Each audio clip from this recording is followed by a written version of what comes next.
y'all. I know this is something that y'all aren't used to seeing me do, which is make a video from the hospital. Since July, as you guys know, I started feeling weak and sick and didn't know what was going on and thought that I might have had COVID. So I got tested, came back negative.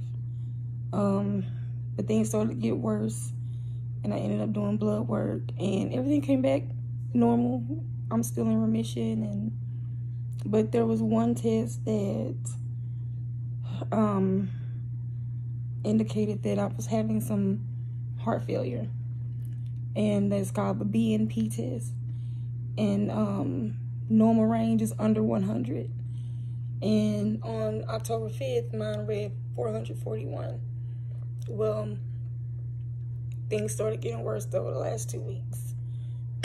And my husband suggested that I just go to the emergency room because he was like, they're going to figure out, they're not going to let you go. They're going to, want to get to the root of the problem. So when they did my labs,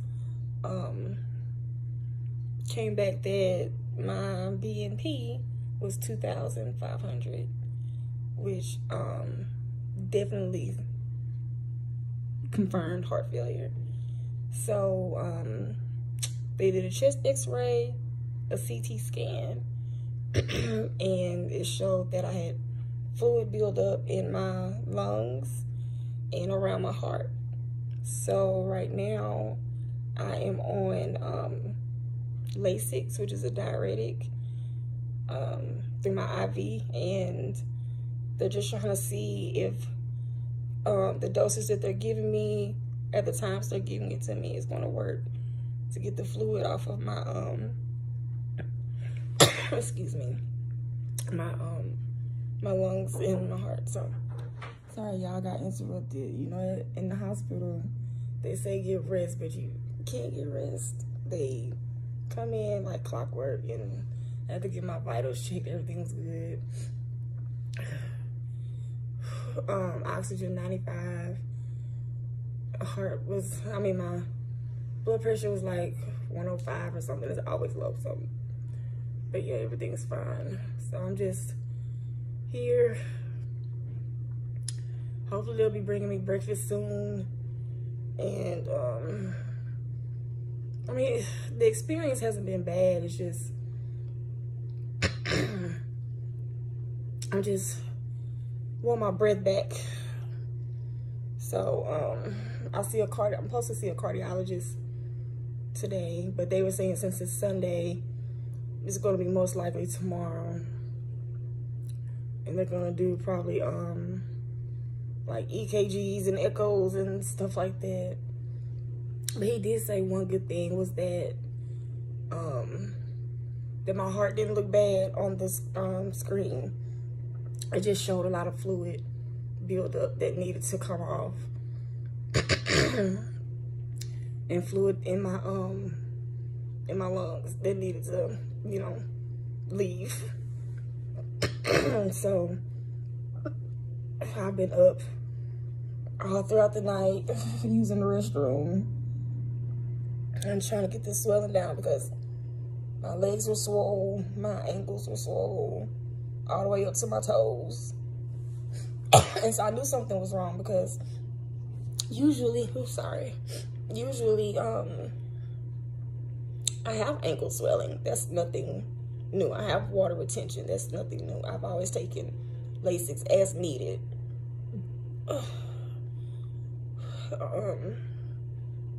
But sorry, my nose. But this time my legs were swelling. That was an alarming sign, because my legs never swell. It's usually just my ankles. And so I would get my air compression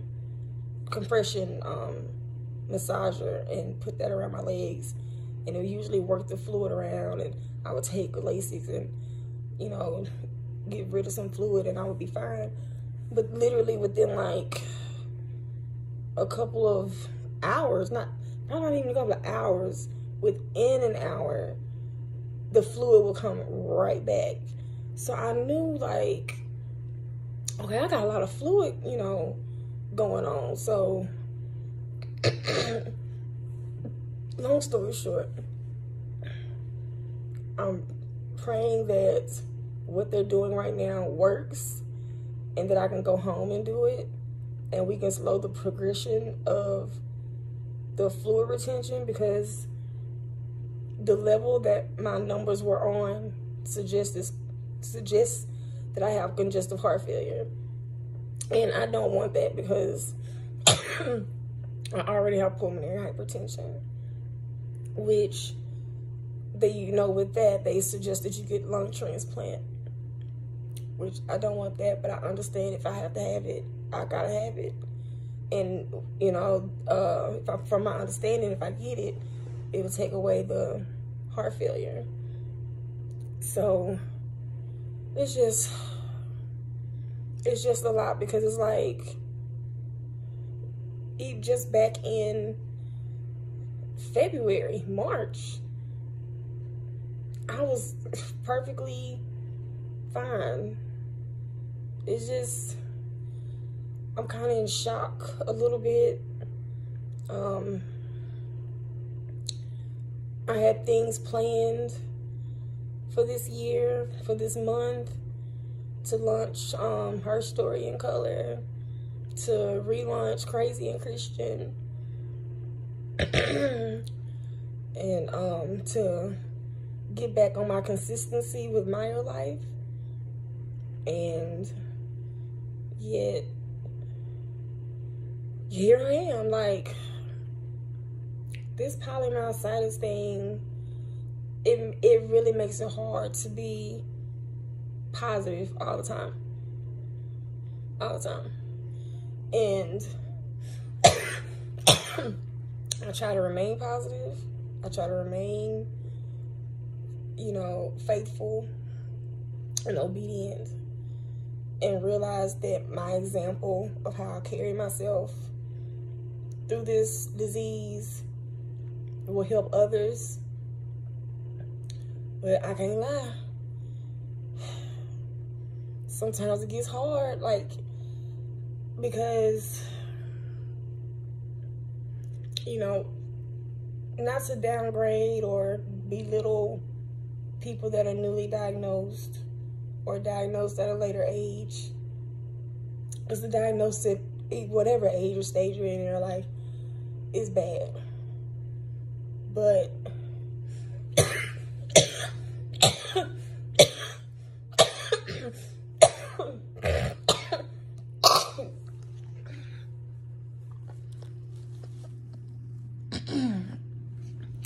sorry. But to be diagnosed at such a young age, I've been battling this for 17 years. It's exhausting, to say the least. For the first half of your life, to be just like awesome. From age 1 to 10, you really don't just remember anything and you take it for granted. And then from like 10 to 20, you kind of grow up in it and experience things, and it really get a feel of like who you're gonna become.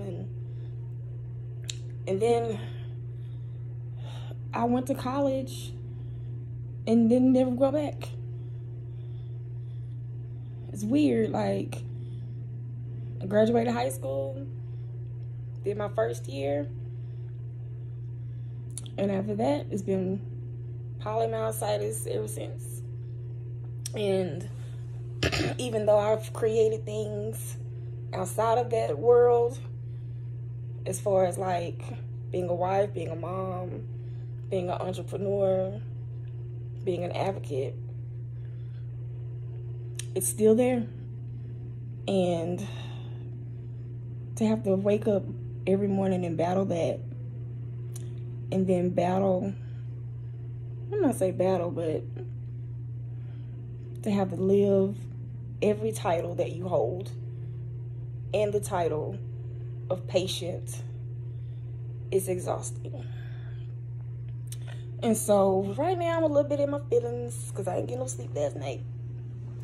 I brought this, my trusty, I need a new one, but this is my go-to because, you know, in the hospital room, like, I love for my room to be pitch black and quiet when I'm sleeping. And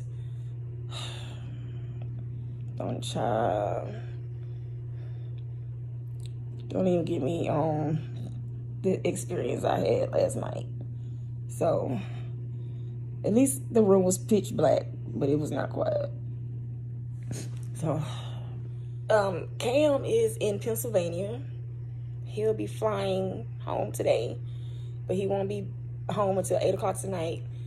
No visitors are allowed in the hospital after 6 p.m. So I won't see him until Monday. I mean, FaceTime, yeah, but in person, I won't see him until Monday. And what else? My mother-in-law is gonna come through and sit with me for a little bit, but she's mostly gonna be with my girls. So and that's a whole nother conversation that I probably can save for later on today or tomorrow with you guys. Because this is the first time that they know me to be in the hospital, and so that's a different feel, a feeling I have not experienced yet. Kennedy saw me in the hospital when I was giving birth to Kinsley, but that's different. It wasn't, you know, it's because I was having a baby. So it gives you something to think about. But I'm just grateful that my husband was like, you need to go to the hospital. Because I could literally, like, I couldn't even get dressed without, like, doing that. Getting dressed just to come up here. And when they saw how hard I was breathing, they was like, do not walk. Get in the wheelchair and we'll wheel you in. That's how bad it was, to be honest. So, take a deep breath. Open up this Bible app. Wash my face, brush my teeth, get all that stuff done. And then breakfast should be here. And guess I'll talk to you guys later, but yeah. It's been a long time since I've been in the hospital, and I'm here.